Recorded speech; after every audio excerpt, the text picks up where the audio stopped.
ये बात 3 सितंबर की है। उस दिन मनी हाइस्ट का 5वां सीजन रिलीज हुआ था और इंडिया वर्सेस इंग्लैंड के चौथे टेस्ट मैच का दूसरा दिन था।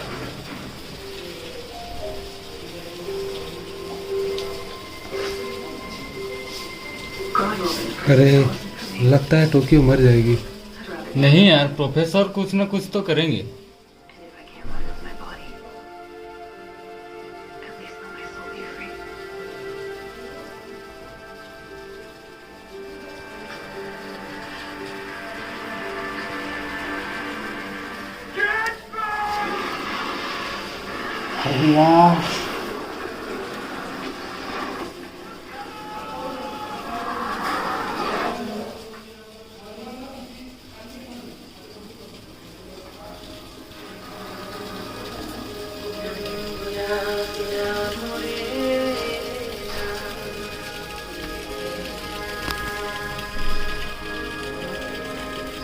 मनी हाइस्ट देखते देखते कब रात के 12 बज गए पता ही नहीं चला।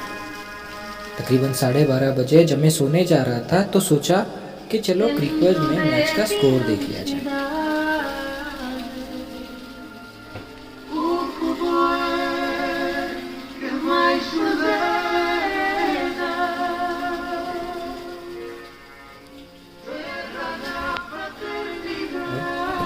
गूगल का पेज खोला ही था कि मेरे फीड में एक न्यूज़ थी। दिल्ली की बेटी सबिया की गैंग रेप पर चुप है मीडिया। यह देखकर मैं उस न्यूज़ को पढ़ने लगा।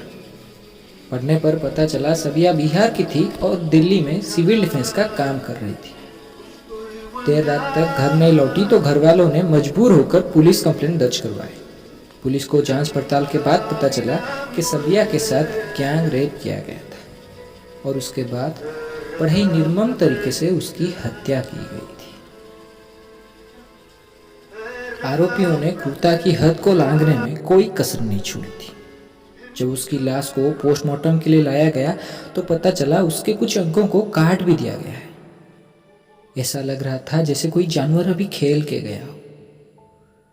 ये हादसा हुए करीब 6-7 दिन हो गए थे। ये पढ़कर मुझे इतना बुरा लगा कि आगे पढ़ने के लिए हिम्मत नहीं जुटा पाया। अगले 5-10 मिनट तक मेरे चारों ओर जैसे सन्नाटा छा गया।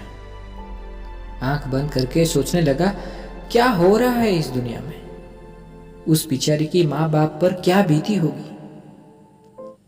ये सब सोचते सोचते कुछ ही वक्त बीता था कि फिर ख्याल आया कि छोड़ो यार, हम अकेले आदमी कर भी क्या सकते हैं, और वैसे भी रेप तो दिल्ली में हुआ है। ये सोचते हुए मैं फिर से इंडिया वर्सेस इंग्लैंड का स्कोर देखने लगा।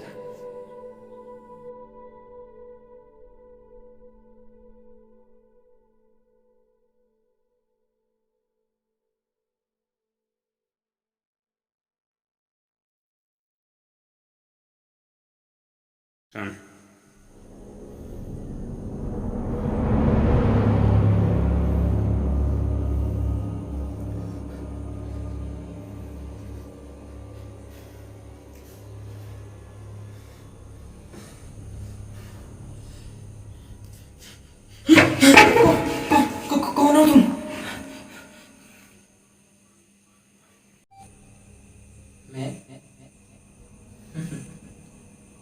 मैं कौन हूं ये तुम्हारे लिए जरूरी नहीं है। जरूरी है कि तुम कौन हो, तुम्हारा वजूद क्या है। तुम तो यहाँ चैन की नींद सो गए, लेकिन जरा सोचो, जरा सोचो उस माँ बाप के बारे में जिन्होंने अपनी बेटी खोई। जरा सोचो उस भाई के बारे में जिसने अपनी बहन खोई। क्या वो कभी चैन की नींद सो पाएंगे?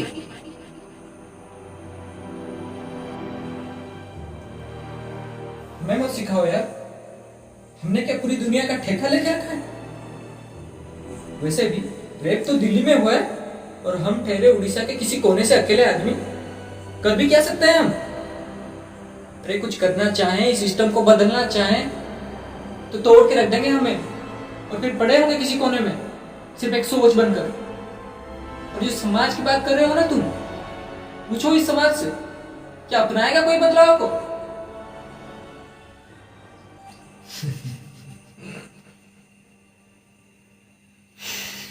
वाह, बहुत बढ़िया बोले।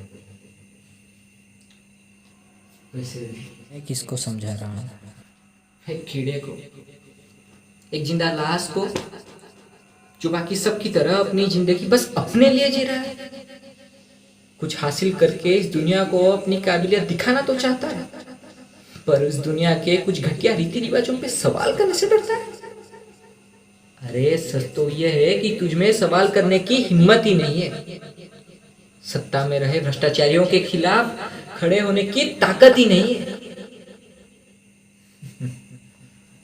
और तुझे क्या ही फर्क पड़ता है, तेरे हाथों से राखी थोड़ी ही कम हुई है, और वो तेरी जान पहचान वाली थोड़ी ही थी।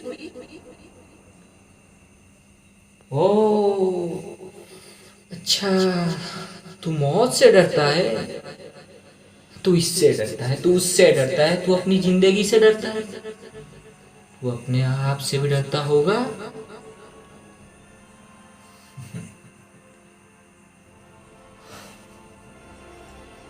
बस बस क्योंकि तेरा कोई अपना इस हालात से नहीं गुजरा है, तेरा ये डर भी तो जाएगा, क्यों, है ना?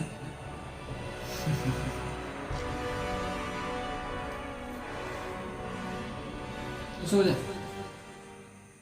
अरे सो जा इन सब की तरह बेफिक्र होकर, और फिर कल सुबह उठ के अपने काम में लग जाना। अगर ज्यादा बुरा लगे तो सोशल मीडिया पे एक दो पोस्ट डाल देना, फीलिंग सैड, जस्टिस फॉर सबिया, ये लिख देना, अरे हो जाएगी तुझे तसल्ली।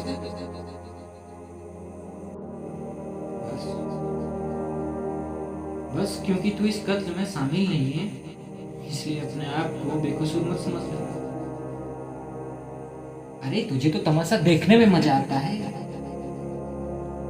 लेकिन देख लेना कब ये दुनिया तेरा ही मजाक बना देगी, तुझे पता ही नहीं चलेगा। और बस क्योंकि तू सांस लेता है, अपने आप को जिंदा मत समझ लेना। अरे तू तो बस एक जिंदा लाश है, लाश।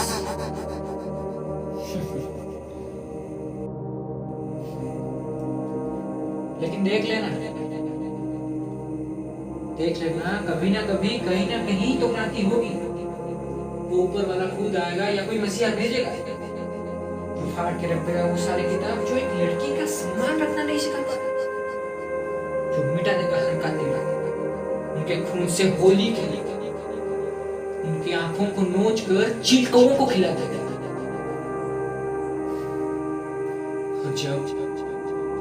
और जब ये क्रांति होगी, सबको न्याय मिलेगा जो वर्षों से सिर्फ एक लड़की होने की सजा। कभी ना कभी किसी ना किसी में तो हिम्मत आएगी, इन सूखे नाड़ियों में खोलता हुआ खून बहेगा, अरे इन मुर्दों में जान आएगी, और तब तू पड़ा होगा किसी कोने में, किसी नए बहाने के साथ, किसी नए तमाशे के इंतजार में, किसी और की गलती है कहकर फिर से घुस जाएगा अपने बिल में। अरे इससे तो बेहतर है तू मेरे ही हाथों से मर जा। वैसे भी इस बेरहम दुनिया में तेरी तरह कमजोर नाजुक लोगों की कद्र